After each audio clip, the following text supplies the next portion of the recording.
യൂദാസ് എഴുതിയ ലേഖനത്തിൽ 1-ാം അധ്യായം 10-ാം തിരുവചനത്തിൽ ഇങ്ങനെ പറയുകയാണ്, ഈ മനുഷ്യരാകട്ടെ തങ്ങൾക്ക് മനസ്സിലാകാത്ത എല്ലാ കാര്യങ്ങളെയും ദൂഷിക്കുന്നു. ഈ മനുഷ്യരാകട്ടെ തങ്ങൾക്ക് മനസ്സിലാകാത്ത എല്ലാ കാര്യങ്ങളെയും ദുഷിക്കുന്നു. വിശേഷ ബുദ്ധിയില്ലാത്ത മൃഗങ്ങളെ പോലെ തങ്ങളുടെ ജന്മവാസന കൊണ്ട് മനസ്സിലാക്കുന്ന കാര്യങ്ങൾ വഴി അവർ മലിനരാകുകയും ചെയ്യുന്നു. Hallelujah, hallelujah. ഇതൊരു കൂടെ മനുഷ്യനെ കുറിച്ചാണ് പറയുന്നത്. അതായത് ആത്മാവിന്റെ പ്രവർത്തനങ്ങൾ നടക്കുമ്പോൾ, ആത്മാവിന്റെ അഭിഷേകം നടക്കുമ്പോൾ അതിനെ കുറിച്ച് ബുദ്ധിയിൽ ചിന്തിച്ച് ഇത് ശരിയാണോ, ഇങ്ങനെയൊന്നും സംഭവിക്കുമോ എന്ന് ചിന്തിക്കുന്ന ഇതിലോടാണ് വചനം പറയുന്നത്. ഈ മനുഷ്യരാകട്ടെ തങ്ങൾക്ക് മനസ്സിലാകാത്ത എല്ലാ കാര്യങ്ങളെയും ദുഷിക്കുന്നു. അപ്പൊ നമുക്ക് മനസ്സിലാകാത്ത ഒരു കാര്യം തെറ്റാണെന്ന് പറയാനായിട്ട് നമുക്ക് സാധിക്കുമോ? സാധിക്കില്ല. നമുക്കതിനെ കുറിച്ച് വ്യക്തമായി അറിയാമെങ്കിൽ മാത്രമേ നമുക്കതിന് തെറ്റാണോ ശരിയാണോ പറയാൻ സാധിക്കുള്ളൂ. അറിയാൻ പാടില്ലാത്ത കാര്യത്തെ കുറിച്ച് നമ്മൾ വിധിക്കാൻ നമ്മൾ ആഗ്രഹമില്ല. അതാണ് വചനത്തിൽ പറയുന്നത്, ഈ മനുഷ്യരാകട്ടെ തങ്ങൾക്ക് മനസ്സിലാകാത്ത കാര്യങ്ങളെ കുറിച്ച് ദുഷിക്കുന്നു. എങ്ങനെയാണ് ദുഷിക്കുന്നത്? വിശേഷ ബുദ്ധിയില്ലാത്ത മൃഗങ്ങളെ പോലെ തങ്ങളുടെ ജന്മവാസന കൊണ്ട് മനസ്സിലാക്കുന്ന കാര്യങ്ങൾ വഴി അവർ മനസ്സിലാക്കുന്നു, അവർ മലിനരാകുന്നു. Hallelujah, hallelujah, hallelujah. നമ്മളുടെ ധ്യാനത്തിന്റെ തീം എന്താണ്? 1 പത്രോസ് 1:10. എന്താണ് വചനം പറയുന്നത്? നിങ്ങൾക്ക് ലഭിക്കാനിരിക്കുന്ന നിങ്ങൾക്ക് ലഭിക്കാനിരിക്കുന്ന കൃപയെ പറ്റി മുൻകൂട്ടി അറിയിച്ച പ്രവാചകന്മാർ ഈ രക്ഷയെ കുറിച്ച് ആരായുകയും അന്വേഷിക്കുകയും ചെയ്തു. Hallelujah, hallelujah. നിങ്ങൾ വന്നിരിക്കുന്നത് എന്തിനാണ്? ഇവിടെ സംഭവിക്കുന്നത് എന്താണെന്ന് അന്വേഷിക്കാൻ, ആരായാനല്ല. ഇതിനെ കുറിച്ചാണ് നമ്മൾ വന്നിരിക്കുന്നത്. രക്ഷയുടെ മാർഗങ്ങൾ അന്വേഷിക്കാനും ആരായാനുമാണ്. ഹല്ലേലൂയ. വചനം വളരെ വ്യക്തമായിട്ട് പറയുകയാണ്, ഇവിടെ സംഭവിക്കുന്നത് എന്താണെന്ന് അറിയാനോ അന്വേഷിക്കാനല്ല നമ്മൾ വരുന്നത്. എന്തിനാണ്? രക്ഷയുടെ മാർഗങ്ങൾ അന്വേഷിക്കാനും ആരായാനും, അത് കണ്ടെത്തി എന്തിനു വേണ്ടിയിട്ടാണ്? നിങ്ങൾക്ക് ലഭിക്കാനിരിക്കുന്ന കൃപ സ്വന്തമാക്കാൻ. Hallelujah, hallelujah. യേശുവേ ആരാധന, യേശുവേ മഹത്വം. ഇന്നത്തെ ശുശ്രൂഷയിൽ ഒത്തിരിയേറെ പേർക്ക് വലിയൊരു ആത്മാവിന്റെ അഭിഷേകങ്ങൾ ഉണ്ടായി. ഇന്ന് നിങ്ങൾക്ക് ആത്മാവിന്റെ അഭിഷേകങ്ങൾ കൂടുതൽ ശക്തിപ്പെടണം എന്നുള്ളതാണ്. അപ്പൊ ഈ ശക്തിപ്പെടണമെങ്കിൽ ബുദ്ധിയുടെ മേഖലകൾ നിങ്ങൾ എടുത്തു മാറ്റണം. അതുകൊണ്ടാണ് പറയാൻ ആഗ്രഹിച്ചൊരു വചനമല്ല, പക്ഷെ ആത്മാവ് പ്രേരിപ്പിച്ചൊരു വചനമാണ്. ബുദ്ധിയുടെ മേഖലകൾ നിങ്ങളിൽ നിറഞ്ഞു നിൽക്കുമ്പോൾ സംഭവിക്കും, കൃപയുടെ മേഖല നിങ്ങൾക്ക് നഷ്ടപ്പെട്ടു പോകും. ഹല്ലേലൂയ. അബ്രാഹത്തോട് ദൈവം പറഞ്ഞു, നിനക്ക് സാറായിൽ ഒരു മകൻ ഉണ്ടാകും. എത്രാമത്തെ വയസ്സിലാണ് പറയുന്നത്? ഈ വയസ്സിൽ ഒരു കുഞ്ഞുണ്ടാകുക എന്ന് പറയുന്നത് മനുഷ്യന്റെ ബുദ്ധിയിൽ അസാധ്യമായ ഒരു കാര്യമാണ്. എങ്കിലും അബ്രാഹാം വിശ്വസിച്ചു, അത് അവന് നീതിയായി പരിണമിച്ചു. ഹല്ലേലൂയ. അബ്രാഹാം വെറുതെ വിശ്വസിച്ചു. ഈശോ ദൈവമാണ് പറഞ്ഞിട്ടുണ്ടെങ്കിൽ അതെന്റെ ജീവിതത്തിൽ സംഭവിക്കും. അതുകൊണ്ടാണ് ഇംഗ്ലീഷിൽ പറയുന്നത്, അബ്രാഹാമിന്റെ ഫെയ്ത്തിനെ ലീപ് ഇൻടു ഡാർക്ക് എന്നാണ് പറയുന്നത്. അതായത് അന്ധകാരത്തിലേക്ക് എടുത്തിയാടും, ഒന്നും കാണാനില്ല. ഒരു ഇരുട്ടിലേക്ക് നമ്മൾ എടുത്തിയാടുകയാണ്. എങ്ങോട്ടാണ്, താഴെ എന്താണെന്ന് കാണാനില്ല. അപ്പൊ ദൈവശാസ്ത്രജ്ഞന്മാർ പറയുന്നത്, അബ്രാഹാമിന്റെ വിശ്വാസത്തെ it is a faith that is leap into the dark. ഈ ഒരു വിശ്വാസമാണ് നമുക്ക് വേണ്ടത്. ദൈവം നമ്മളെ വിളിച്ചു, ആത്മാവിന്റെ അഭിഷേകങ്ങൾ നിറയ്ക്കാൻ ദൈവം ആഗ്രഹിച്ചു. നമ്മുടെ കഴിവോ നമ്മുടെ യോഗ്യതയല്ല, ദൈവം നമുക്ക് കൃപ നൽകും.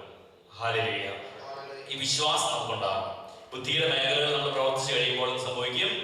ഇപ്പം അബ്രാഹാം ചിന്തിക്കുകയാണ്, ഈ വയസ്സിൽ, ഈ പ്രായത്തിൽ എന്റെ ഭാര്യ ഒരിക്കലും ഗർഭിണിയാകില്ല, അവൾക്കൊരു കുഞ്ഞുണ്ടാകില്ല എന്ന് എന്ന് ചിന്തിക്കുകയും ബുദ്ധിയും നമ്മൾ അതിനെ കുറിച്ച് വ്യാഖ്യാനിക്കുകയും അതിനുവേണ്ട പരീക്ഷ നടത്തുകയും ചെയ്താൽ സംഭവിക്കും, ഒരിക്കലും അത് സാധ്യമാവില്ല.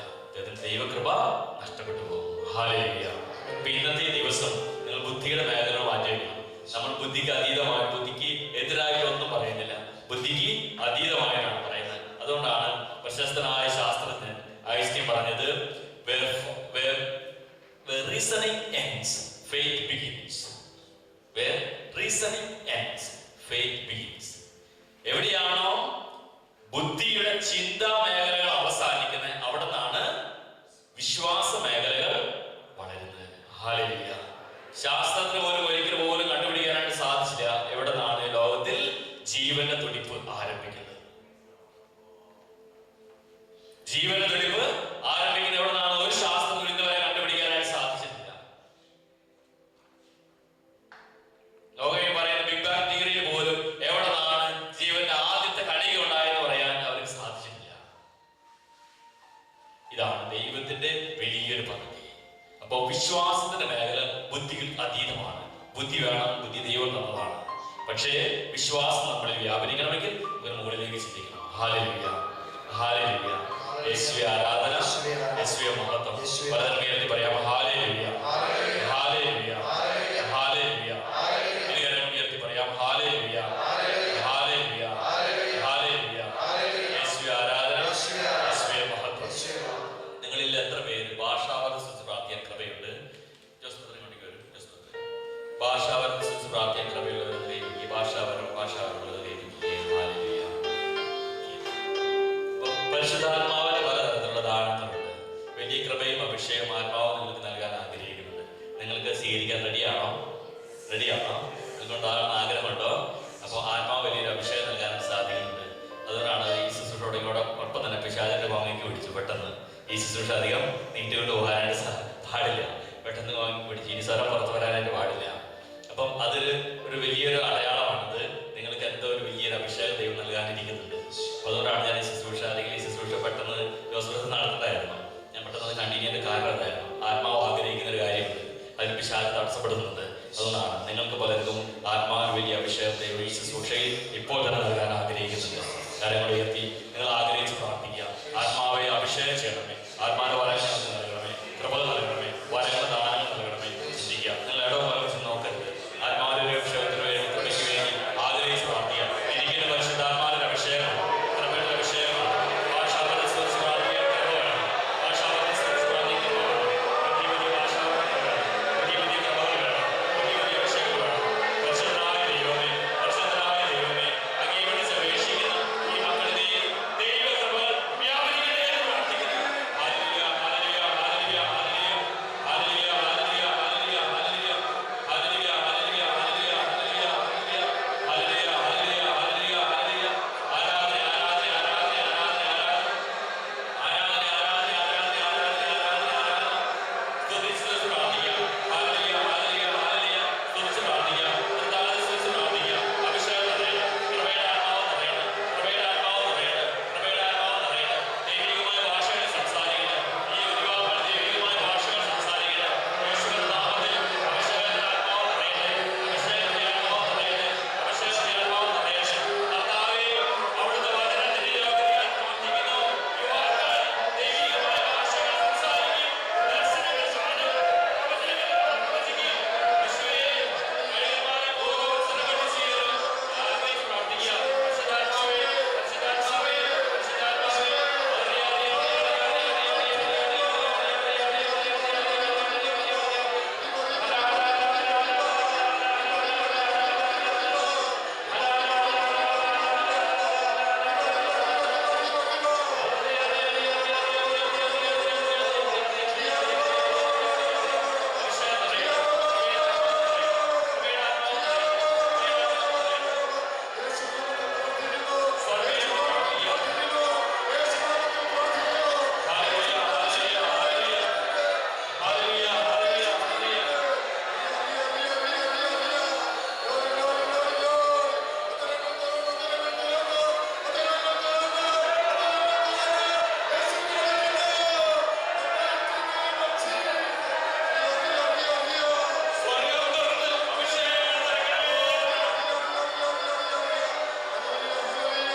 പരിശുദ്ധാത്മാവേ, പരിശുദ്ധാത്മാവേ.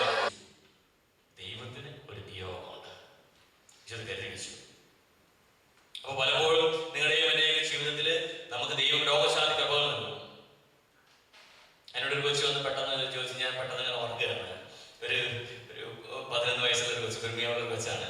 ഒരു ദിവസം ഞാൻ കാലിന് ഭയങ്കര ക്ഷീണമായിട്ട് ഞാനിങ്ങനെ പറഞ്ഞു, ഇങ്ങനെ ഇങ്ങനെ എല്ലാവരും ഇരിപ്പുണ്ട്. അപ്പം കാലിലിങ്ങനെ പലതരത്തിലുള്ള അസുഖങ്ങളായിരിക്കും, ഇങ്ങനെ പലരും പറയും വേരിക്കോസ് വെയിനായിരിക്കും, അതായിരിക്കും, ഇതായിരിക്കും, ഇങ്ങനെ പലരും പറഞ്ഞുകൊണ്ടിരിക്കുകയാണ്. അപ്പം ഞാൻ പറയുന്നത് അതൊന്നും അല്ല, അതിന് നിൽക്കുന്നതിൻ്റെ ഇതിലാണ്, വേറെ കുഴപ്പങ്ങളൊന്നുമില്ല എന്ന് പറഞ്ഞപ്പോൾ കൂട്ടത്തെ തീരത്തിന് വെച്ച് 11 വയസ്സുള്ള ഒരു പെൺകുട്ടി വളരെ മിടുക്കി, അച്ഛൻ പ്രാർത്ഥിച്ച എല്ലാവരും അസുഖങ്ങളും മാറുന്നുള്ളൂ, അച്ഛനെ കൈ വെച്ച് പ്രാർത്ഥിച്ചത് മാറില്ലേ? ആ കൊച്ചിന്റെ സ്വാഭാവികമായ ചിന്തയാണത്.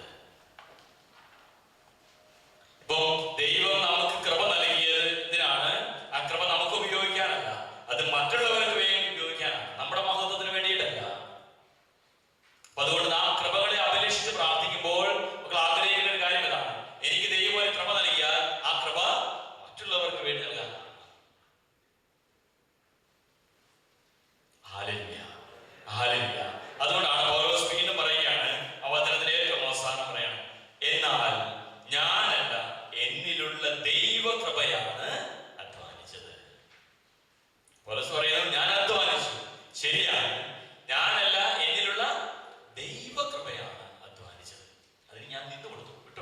അത് ഞാൻ നിങ്ങളോട് പറഞ്ഞ്, നിങ്ങൾക്ക് പലർക്കും നേരത്തെ സ്തുതിച്ച് പ്രാർത്ഥിക്കുന്ന സമയത്ത് ഭയങ്കരമായ നാവിൽ ഭയങ്കരമായ കഴപ്പും വാ തുറക്കാൻ പറ്റാത്തൊരവസ്ഥ നിങ്ങൾക്കുണ്ടായി. അപ്പൊ നിങ്ങൾ പലരും എന്ത് ചെയ്തു? വാടച്ചു, ഇനി ബുദ്ധിമുട്ടുണ്ടല്ലോ, കഷ്ടപ്പെടാമല്ലോ എന്ന് കരുതി നമ്മൾ പ്രാർത്ഥിക്കാതിരുന്നു. പൗലോസ് അങ്ങനെയല്ല ചെയ്തു. പൗലോസിന്റെ കഷ്ടപ്പാട് ദുരിതമുണ്ടായ പൗലോസ് കൂടുതൽ അധ്വാനിച്ചപ്പോൾ എന്ത് ചെയ്തു? നമ്മൾ കൊടികൊള്ളുന്ന ദൈവകൃപ വർദ്ധിച്ചു.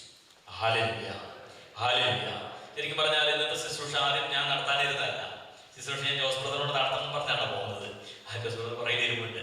അപ്പം ഇവിടെ വന്ന് ഞാൻ പ്രാർത്ഥിച്ചെന്ന് ഇൻട്രൊഡക്ഷൻ പറഞ്ഞെന്ന് പ്രാർത്ഥിച്ചുകൊണ്ടെങ്കിൽ ഞാൻ പെട്ടെന്ന് എന്റെ സ്വരം കൊങ്ങയ്ക്ക് ആരംഭിക്കുന്നു. എന്റെ സ്വരം പുറത്തേക്ക് വരുന്നില്ല.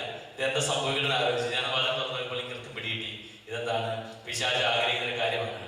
ഈ ശുശ്രൂഷ ഇവിടെ ചിപ്പ് നിർത്തി ഞാൻ പോയി കഴിഞ്ഞാൽ നിങ്ങൾക്ക് കിട്ടാൻ ചില അഭിഷേകങ്ങൾ ഇപ്പൊ തന്നെ വേണ്ടെന്ന് വയ്ക്കാം. നിങ്ങൾ ശ്രദ്ധിച്ചില്ല എന്ന് എനിക്ക് അറിയാൻ പാടില്ല. എന്റെ സ്വരം എല്ലാം വേണ്ടത് തുടങ്ങി, സ്വരം പുറത്ത് വരാതെ തുടങ്ങി. അപ്പൊ ഞാൻ ചിന്തിച്ചു, എന്നാൽ അങ്ങനെയാണെങ്കിൽ ഈ ശുശ്രൂഷ ഞാൻ തന്നെ നടത്തുന്നുള്ളൂ. കാരണം എന്താണ്? ആത്മാവ് നമ്മൾ കൃപ തരാൻ ആഗ്രഹിക്കുമ്പോൾ പിശാചിനെ തടയാനായിട്ട് പലതരം തന്ത്രങ്ങൾ ചെയ്തു. അപ്പൊ നമ്മൾ അതിനെ അതിജീവിച്ചു കഴിയുമ്പോൾ ദൈവകൃപ നമ്മളിൽ അധ്വാനിക്കും. അതാണ് പൗലോസ് പറഞ്ഞത്, ഞാനല്ല അധ്വാനിച്ചത്, ദൈവ കൃപയാണ് എന്നിൽ അധ്വാനിച്ചത്. വളരെ പറയാം, ഹല്ലേലൂയ, ഹല്ലേലൂയ. അപ്പൊ അതുകൊണ്ട് നിങ്ങൾ ഇന്നത്തെ ശുശ്രൂഷകളിൽ നിങ്ങൾക്ക് പലതരത്തിലുള്ള തടസ്സങ്ങൾ നിങ്ങൾക്ക് തോന്നും. പെട്ടെന്ന് നിങ്ങൾക്ക് തോന്നും ഭയങ്കര തലവേദനയാണല്ലോ. അപ്പോൾ നിങ്ങൾ സ്വസ്ഥമായിട്ട് ഉണ്ടാതിരിക്കരുത്. ആ തലവേദന പിശാചിന്റെ തട്ടിപ്പ്. ഇന്ന് നിങ്ങൾക്ക് ആരും തലവേദന ഉണ്ടാവില്ല, പനി ഉണ്ടാവില്ല, മേൽവേദന ഒന്നും ഉണ്ടാവില്ല. ഇതെല്ലാം പിശാചിന്റെ തട്ടിപ്പുകളാണ്. നിങ്ങൾ കൈ ഉയർത്തുമ്പോൾ കൈക്ക് വേദന ഉണ്ടാവുകയാണെങ്കിൽ അത് പിശാചിന്റെ തട്ടിപ്പാണത്. സ്വരമിയാൽ പ്രാർത്ഥിക്കുമ്പോൾ സ്വരമില്ലാന്ന് തോന്നുകയാണെങ്കിൽ അത് പിശാചിന്റെ തട്ടിപ്പാണ്. നിങ്ങൾ പറയണമല്ല, എനിക്ക് സ്വരമുണ്ട്, ഒന്നുകൂടി സ്വരമില്ലാതെ പ്രാർത്ഥിക്കണം. അപ്പൊ അതിന് സ്വരം കംപ്ലീറ്റ് പോയതായിരുന്നു, ഒരു പ്രശ്നമില്ലല്ലോ. Hallelujah, hallelujah. അപ്പൊ പിശാച് നമ്മളെ തടയുമ്പോൾ നാം ശക്തി ഉപയോഗിച്ച് പിശാചിനോട് ഈശോ പറഞ്ഞ പറയണം, ഈ ദൈവത്തെ പരീക്ഷിക്കരുത്. അത് പറഞ്ഞപ്പോൾ പിശാച് വിട്ടു പോകുമ്പോൾ എന്താ സംഭവിക്കുന്ന? വരുന്ന പരീക്ഷയില് കർത്താവിന്റെ ദൂതമാണെന്ന് ഈശോയെ താങ്ങി. എപ്പോഴാണ് താങ്ങിയത്? പിശാച് വിട്ടുപോയി കഴിഞ്ഞപ്പോൾ. ഹല്ലേലൂയ. അത്ര നേരം യുദ്ധം ചെയ്യേണ്ട പരിപാടി ആരുടേതാണ്? നമ്മുടേതാണ്. ഈ പിശാചിനോട് യുദ്ധം ചെയ്യേണ്ട പരിപാടി നമ്മുടേതാണ്. നമ്മൾ പിശാചിനോട് യുദ്ധം ചെയ്തുകൊണ്ടിരിക്കുമ്പോൾ ദൈവത്തിന്റെ കൃപ നമ്മളിലുണ്ട്. ഈ കൃപ ഉപയോഗിച്ചാണ് നമ്മൾ യുദ്ധം ചെയ്യുന്നത്. അതിനുള്ള മനസ്സ് നമുക്കുണ്ടാകണം. ഈ മനസ്സാണ് ദൈവം നമ്മൾ ഇന്ന് ആഗ്രഹിക്കുന്നത്. Hallelujah, hallelujah. യേശുവേ ആരാധന, യേശുവേ മഹത്വം, യേശുവേ മഹത്വം. ഹല്ലേലൂയ. നിങ്ങൾ ഇനി